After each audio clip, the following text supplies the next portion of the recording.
¿Alguna vez nos hemos topado con una traducción automática que a mitad de una frase larga de repente pierde todo el sentido? Pues bien, en el año 2014, una sola idea no solo solucionó ese problema, sino que sin saberlo encendió la mecha de la revolución que nos ha traído la inteligencia artificial que usamos hoy en día. Vamos a desgranar el secreto que se esconde detrás de esa idea. Y es que esta era la gran pregunta. ¿Por qué las IAs de traducción se rompían, por así decirlo, con las frases largas? Seguro que nos ha pasado a todos. Traducciones que empiezan bien, pero que a medio camino se convierten en un sinsentido. Entender exactamente por qué ocurría ese fallo es el primer paso para apreciar la genialidad de la solución que vino después. Bueno, pues vamos a empezar por el principio, el problema, el llamado cuello de botella de la traducción. Ahora veremos por qué la inteligencia artificial de la época tenía un problema de memoria muy grave. El método que se usaba entonces se conocía como codificador-decodificador o encoder-decoder. La idea, en principio, sonaba bastante lógica. Una parte de la IA, el codificador, leía la frase entera, de principio a fin, y la comprimía en una especie de resumen mental. Después, otra parte, el decodificador, usaba ese resumen para escribir la traducción. Pero claro, ¿qué pasa si ese resumen es demasiado pequeño para todo lo que hay que recordar? Para que nos hagamos una idea, vamos a usar una analogía que lo explica perfectamente. Pensemos en ese traductor de IA como si fuera un escriba muy trabajador, pero con una memoria terrible. Vamos a llamarle nuestro escriba olvidadizo. El método de trabajo de este escriba era simple. Primero, se leía un texto completo, de principio a fin. Después, cerraba el libro y trataba de reescribirlo tirando solo de memoria. A ver, con frases cortas de 3 o 4 palabras, pues igual podía apañárselas. Pero con frases largas, la cosa se complicaba.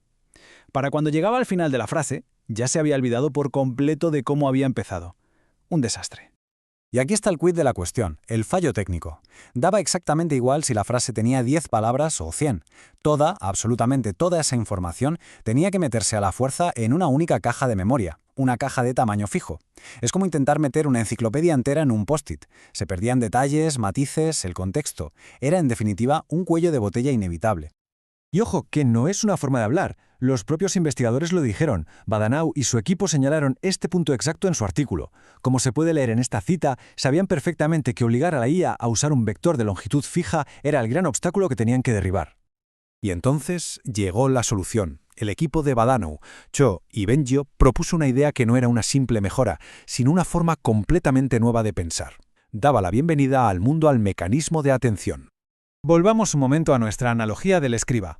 ¿Qué pasaría si, en lugar de cerrar el libro y fiarse de su mala memoria, pudiera mantenerlo abierto? Y no solo eso, y si mientras escribe cada palabra de la traducción, pudiera echar un vistazo rápido a las palabras más importantes del texto original, justo a las que necesita en ese momento. Pues esa, en esencia, es la idea del mecanismo de atención. En lugar de forzar a la IA a recordarlo todo de golpe, se le da permiso para mirar el texto original cuando lo necesite. Para cada palabra que va a traducir, puede buscar y enfocarse solo en la parte del texto original que más importa en ese preciso instante. Se acabó el problema de la memoria. El proceso ahora es muchísimo más inteligente. La IA lee la frase original, sí, pero al empezar a traducir se detiene en cada palabra. Es como si se preguntara a sí misma, vale, para escribir esta palabra, ¿qué parte del texto original necesito mirar ahora mismo? Busca, enfoca y solo entonces traduce, palabra por palabra. Un cambio radical. Claro, la idea suena genial sobre el papel, pero ¿funcionaba en la práctica? Pues lo brillante del artículo es que no se quedó solo en la teoría. Pusieron a competir cara a cara el modelo antiguo contra el nuevo y los datos fueron absolutamente contundentes. En el estudio, como decíamos, pusieron a competir a los dos modelos. En una esquina, el modelo antiguo, el RNN Encode, el del cuello de botella. Y en la otra, el nuevo aspirante, el RNN Search, llamado así porque busca, Search, la información que necesita en cada momento. Y aquí está la prueba del algodón, la prueba visual. Si observamos lo que ocurre a medida que las frases se hacen más y más largas, el rendimiento del modelo antiguo, el del cuello de botella, se hunde, cae en picado, se pierde por completo. En cambio, el nuevo modelo con atención se mantiene increíblemente estable, sólido. Le da igual la longitud, su calidad no se resiente. La diferencia es sencillamente abismal. Los números lo confirman. Usando la puntuación Blue, que es la forma estándar de medir la calidad de una traducción, cuanto más alta mejor, la diferencia es enorme. Con frases de hasta 50 palabras, el modelo con atención consigue casi 27 puntos, el antiguo apenas llega a 18. Esto no era una pequeña mejora, era un salto gigantesco en el rendimiento. Pero quizá la parte más espectacular del artículo, la que de verdad nos permite entender la potencia de esta idea, es que los investigadores encontraron una forma de visualizar exactamente lo que el modelo de atención estaba pensando. Pudieron generar una especie de mapas de calor que nos enseñan para cada palabra traducida a qué palabras del texto original les estaba prestando más atención la IA en ese preciso instante. Es literalmente como ver a través de los ojos del modelo. Este ejemplo del propio artículo es fascinante. La tarea es traducir European Economic Area al francés. En francés, el orden correcto de las palabras es diferente. Zone Economic European. El mapa de atención visualiza cómo la IA no se limita a traducir las palabras en orden, salta, retrocede, entiende perfectamente que la gramática de los dos idiomas es distinta y actúa en consecuencia. Y esto es justo lo que explican los propios autores.